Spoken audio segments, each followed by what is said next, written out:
Hello and welcome to Dove and Serpent Tarot. This is a reading for Libra. If Libra is your sun, moon, or rising sign, this is your reading.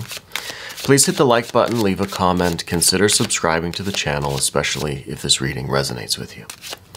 Now this is going to be a general reading, so try to be open and receptive to whatever may come through during our time together. I'm merely the messenger, and I ask you to connect directly with each of these cards and use your own intuition to take you beyond the details that I might provide, right? And remember, Libra, that the most important part of any tarot reading is you. There's a Three of Wands. Very lovely way to begin a reading. Now, that card that jumped out, didn't forget about it. I put that over here as the mystery card. So we're going to save that. I didn't see what it was. It went face down. We're going to save it for the end and see how it might tie everything together. Okay. So let's lay out the rest of our Dove and Serpent spread here. And as I do this, I also want to say if there's anything you need me to pray over or meditate upon or send positive energy toward, please let me know.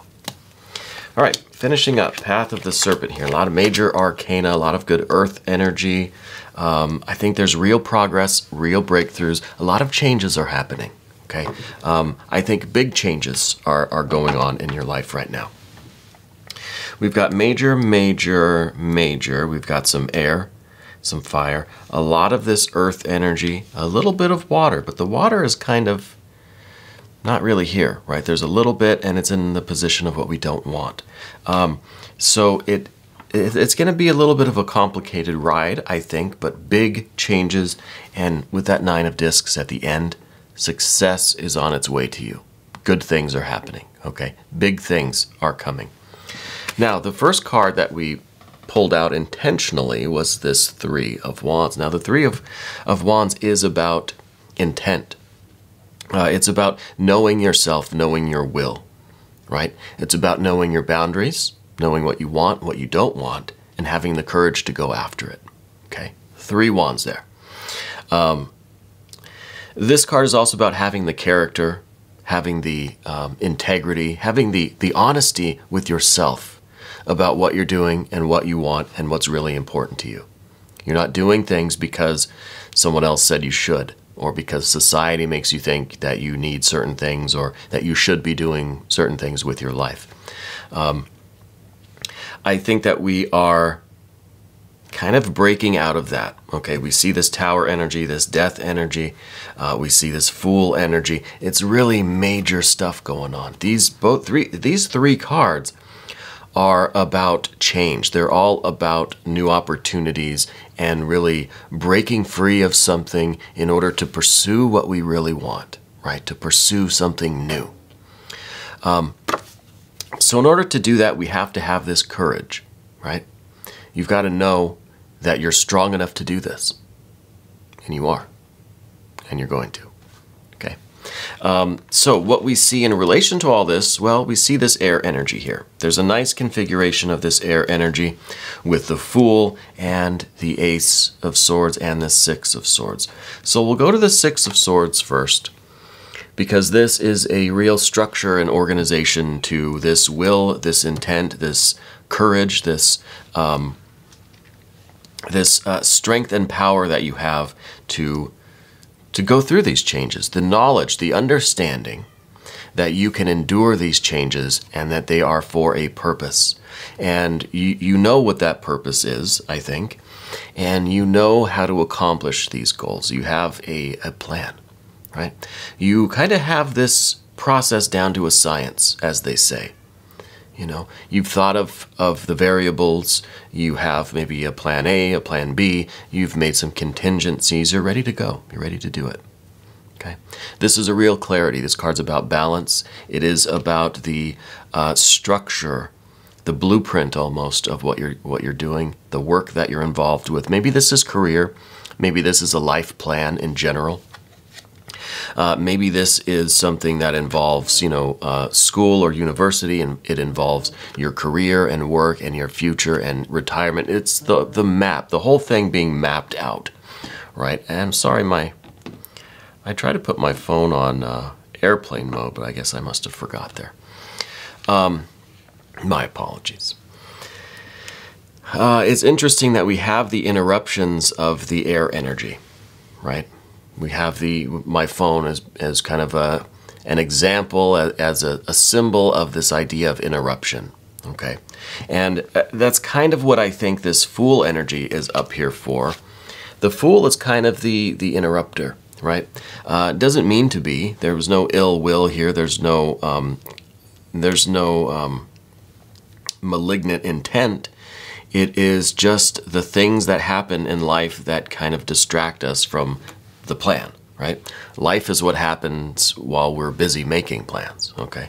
So we have this plan, we have this courage, we have this intent, but up here, these are all this is the freedom now that is kind of enticing us, right?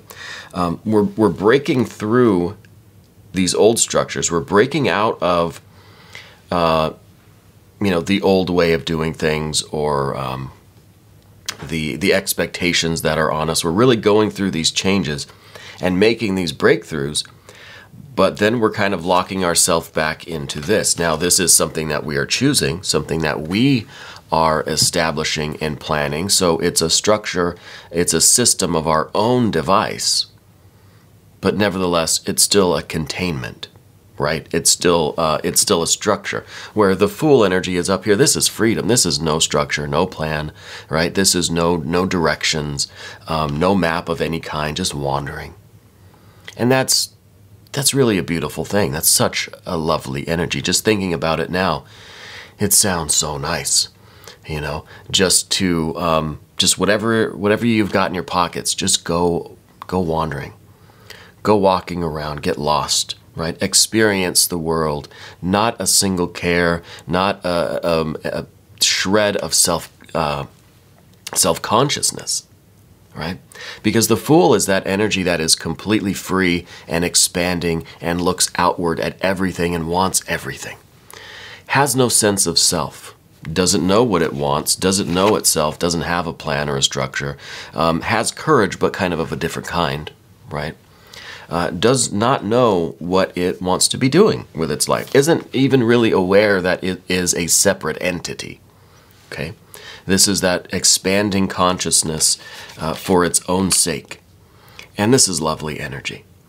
And this is good. This is something I think that you want. It's the complete opposite end of the spectrum from this Tower energy that we see here, or maybe what this tower is representing, what this is an escape from, right?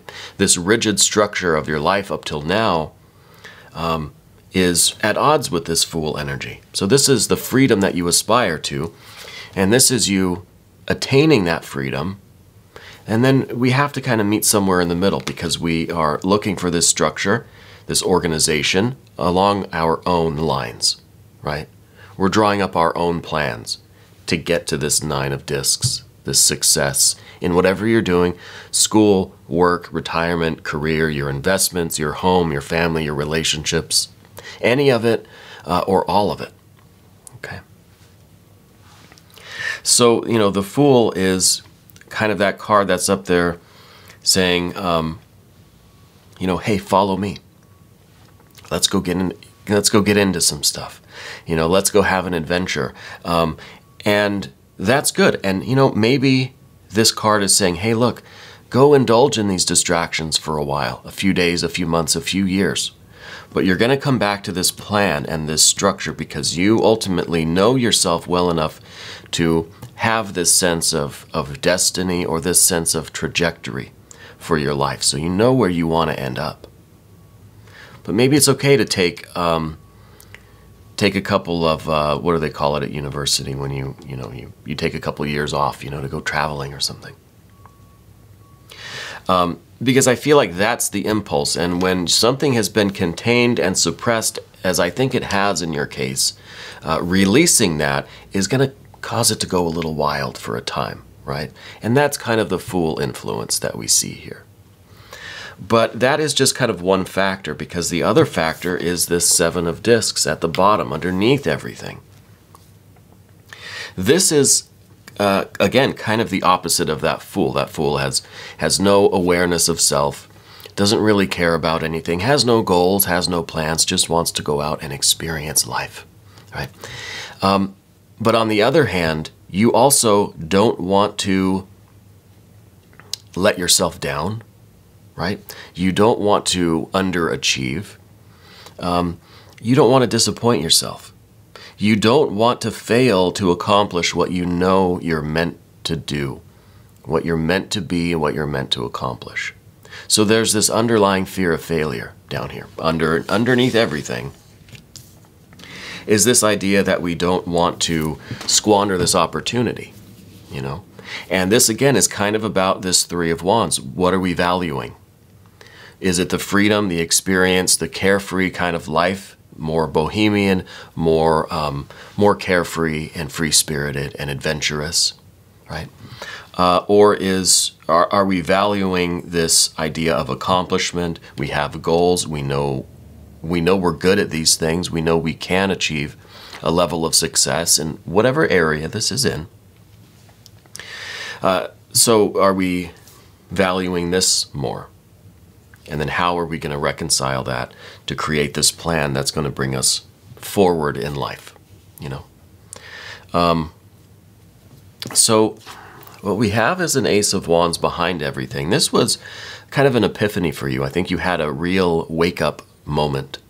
I think you had a wake-up call. I don't know what this involved. It might have been just one kind of unsuspecting conversation, one word or phrase from someone that made you realize that you were not living the life you want, that you were not living your best life, that you were not living with intent, and that you were kind of imprisoned is a very harsh word, okay, but you were living within someone else's structured life, right? And this is that wake up. This is that aha moment. It's like the light bulb went off on the above your head, and you just, how could I not have seen this before? You know, it's such an obvious thing. It was here. It was right there. But you finally did see it, or you heard it, or you felt it, right? It could have just been one word that they said that made you realize that, hey, I'm living in somebody else's reality right now. And you know that that's not how you want to live, right? So then we started searching ourselves, making plans. We understand the Fool and the Seven of Discs. We understand our Three of Wands. We've developed this Six of Swords, this plan, this organization. Everything is in place. We have a real clarity. We're thinking from a real centered place. And we're going to put our plans into action. We've got this Eight of Discs in the immediate future. This is not the explosive rush, escape, kind of prison break, you know, excitement TV show kind of thing, right? It's not that kind of an action movie or whatever. This is slow and deliberate and cautious, wise investing, right? This is knowing where to put your money and your effort and your commitments, and do things the right way step by step. It's not a rushing forward. It's not a running out of the building. This is a slow and deliberate. This is really going according to plan. This is what you are trying to do in this very cautious way, even though we've got this fear of failure, we've got this urge to just be carefree and run wild energy, that we're kind of walking a tightrope between these two extremes, trying to stay on the very smart path, right? The kind of middle way. And I think that this is really obviously the Eight of Discs. The next card is the Nine of Discs, right? In sequence, 8, 9. So by doing things this very cautious way, we could go directly to the Nine of Discs, see if we move that stuff out of the way there. We can go right to the Nine of Discs, and this all seems like a very perfect picture. Right? We woke up one morning, realized we weren't doing what we wanted to do, so we made a plan. We searched within ourselves, we started putting our plan into action, and then we succeed. It's a love story. It's a perfect ending, right? And we have a little bit of a blend of this freedom now, a little bit of blend of this fear of failure, that, you know, this understanding that we want to achieve, right? It's not so much a fear, but this is an awareness of your own skills and talents that you would feel disappointed in yourself if you weren't at least going to attempt to actualize these talents and skills, right? But it's not that easy. There are 3 cards in between the 8 and the 9, you know, 8.33333 and so on. So we have to deal with these thirds. Maybe it would be 0.25, right? Because they're 4. I don't know. My math is terrible. But the first thing is this death card. This is the #1 step. You're about to put this plan into action and start doing things in this right way. But then there's this issue of attachment. This issue of maybe holding on to the life that we were living back here. Or whoever this was with, or, you know, whatever this was about. There's this idea of we have to let it go before we can then move forward from it. Okay, so maybe part of the this letting go process is going to involve a little bit of the Fool energy. You know, you're not going to jump right into this new plan and the step-by-step, the really hard work, the dedication, the slow, very laborious, very studious kind of, you know, daily toil. Maybe you need a little bit of this carefree period, enjoy your freedom a little bit to help you let go of whatever this was. To help you just process in that kind of subconscious way this transformation that you're going through. It's a period of great changes in your life. So if you didn't have some kind of a reaction, you know, from that, then that would be weird, right? I mean, it'd be weird if this was just kind of a perfect story and there was no, you know, I think that's maybe the way it works on TV, but not in real life, right? So with this death card, it's expected to be a little bit difficult, right? This is a big step. It's a big change in your life. Whatever it was that came before, whatever life that was or situation we are in, we have to process that and let go of that. And we have to process how we feel with all of that, you know? I think this card is talking about the inner transformation that's going on. Your awakening and realization and your kind of internal processing of, you know, the idea that you're going to step away from this out into your own life, your own reality, okay? The next card, the Tower card, this is kind of the literal changes that are taking place, right? This is the external changes. So internal, it's like you are kind of transforming your life into, you are now becoming the leader of your life. You're ready to start planting the seeds for your own future. You're kind of transitioning, I guess, into this idea of being your own creator, okay? And then this is the external reality. This is you literally doing the things to take you out of that old environment, whether this is packing up your stuff and leaving, whether this is, you know, getting things aligned for your new job or your new career or doing the paperwork or whatever it takes to get you out of this old situation, to extricate yourself from the old reality or somebody else's reality or whatever structure or system you were a part of.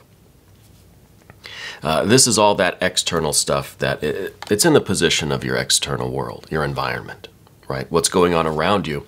It may seem like a lot of chaos, and this may kind of be part of this Fool energy, right? Part of this death energy is getting all of these things taken. You have to go through this kind of, go through this chaos then to get to the order, right? And it may be through this that we then start formulating this plan and we can kind of move in this horizontal direction. But we have to deal with what's going on in our immediate situation. And I think that is really a lot of chaos, a lot of kind of confusion, and just a lot of activity, right? It's not something that's just kind of mellow and slow and easy and you just kind of slip into this new reality. No, I think it's rather disruptive to your life, to your environment. And it may be that there is some resistance here. This could be the family, this could be the company you work for, the relationship that you're in, the structure, the power structure, the belief system, whatever it is that you're kind of breaking free from is going to resist you leaving. Okay? Now, they can't stop you, but they may try to oppose your decision. Okay? And that's where the Three of Wands really comes in. You have to be brave. You have to be steadfast in what you want and what you believe. Okay? And it's going to be disruptive, and people may say that you are upsetting everything. Why are you doing this? Why are you throwing everything into chaos? Why are you destroying everything? Trying to make it seem like you're doing something, aggressive or unwanted or disruptive or wrong, but you're not. Okay? But that might be how some forces or energies are going to try to paint the picture. And that's something that we have to be prepared for. Now, what we don't want, this water energy, this is what we don't want, is the sentimentality, the nostalgia, letting ourselves kind of be tricked or lulled back into that system, that structure, that matrix, if you will. Because maybe it is very comfortable. It is very safe and secure. It's very predictable. Maybe it is warm and loving. Maybe it does feel good. We have to kind of resist this, and that's why this card is in the position of what we don't want, right? We don't want to be gullible, right? We don't want to be kind of tricked into going against our own enlightenment, our own certainty that we found here. All right? Because what we are ultimately getting to is this 9. We're going from 8 to 9. We've got to make a couple little stops along the way to get to this. And this is you really out there doing the work that satisfies you. This is you building your life according to your plans, according to your will, building your own reality. Now, it feels to me like it's going to be very successful, that there's going to be a lot of money, a lot of wealth, a lot of stability, right? A lot of success, a lot of achievements. But it's going to be a rocky road, right? Not the ice cream. It's going to be, there's going to be ups and downs. It's going to be a bumpy ride, okay? But it's better to kind of deal with these failures and the efforts and the setbacks that you may encounter when it's your own choice, when it's you with the intention, it's you directing this, right? Rather than you just being a passenger in somebody else's car or whatever, right? You're the one driving now. So any obstacles that we encounter, well, it's fine because I'm driving, it's okay. You trust yourself now more than you trust anyone else. So you would rather be in charge and deal with these failures, these obstacles on your way. See, we've got 7, 8, 9. Okay? This is really, we're trying to kind of cut diagonally through reality right now. And if we could just go from point A to point B, it'd be a straight shot. But unfortunately, we can't. We kind of have to go in a little loop to get there. More circuitous, but it is better for you in the end to experience all of these things so that we don't end up right back where we started at some point. You know, I mean, that's kind of the obvious benefit of all of this other energy. And you will appreciate this 9 of discs more once you get there. Having gone through all of these other feelings and circumstances and events and energies. We're really going to like it here. Okay. I'm very, very happy for this energy. Let's look at this mystery card. This is the one that kind of jumped out of the deck, landed face down. I don't know what this is going to be. It might be a renewal of the water energy. I would love to see some water here. We resisted the water for now because we're trying to just get through this. We don't want to be gullible. We don't want to be sentimental or nostalgic and kind of get tricked back into the matrix, you know. So we resisted the water, but now once we're here, we're doing this 9 of discs. We're working for ourselves, you know. in whatever form this is. It doesn't have to be university, it doesn't have to be career. You could be retired, and this is still, I think, your energy right now. And this still applies to you, okay? It may just not be so obvious as university or career or a family relationship thing or something like that. So let's see if this is a renewal of that water energy. This is the best kind of renewal. This is the Star card. This card rules Aquarius, which is an air sign, but this card's all about water. This is about the renewing, restoring, blessing, holy water from the heavens, right? Raining down on you. This is a real, this is the real certainty, the real feeling. It's really an emotional card that says you are exactly who you're supposed to be, exactly where you're supposed to be, right? It's like you've searched the heavens and you've figured out which star up there is you, right? And you're working towards becoming that. And this is that renewal. This is that feeling, that certainty, that almost a religious feeling that you're doing the right thing. And this is an intense joy. This is you receiving bliss and receiving the blessings from on high, and you are expressing that in the work that you're doing, in your actions, in your activities, in your connections with other people. So this is water energy, but this is a whole lot more too, right? This is the holy water energy. This is a really good confirmation card. This is better than what I was thinking was maybe an ace or a 6 of cups, but this is even better. Even better. We're going to go ahead and do an extended too. If you want to stick around for that, just click on the link up here. That'll give you access to every extended reading that I do for every zodiac sign, not just for Libra, but for all of them. And there are a lot. I want to thank you for taking this journey with me. Thank you for letting me read for you. And thank you for being the most important part of Dove and Serpent Tarot.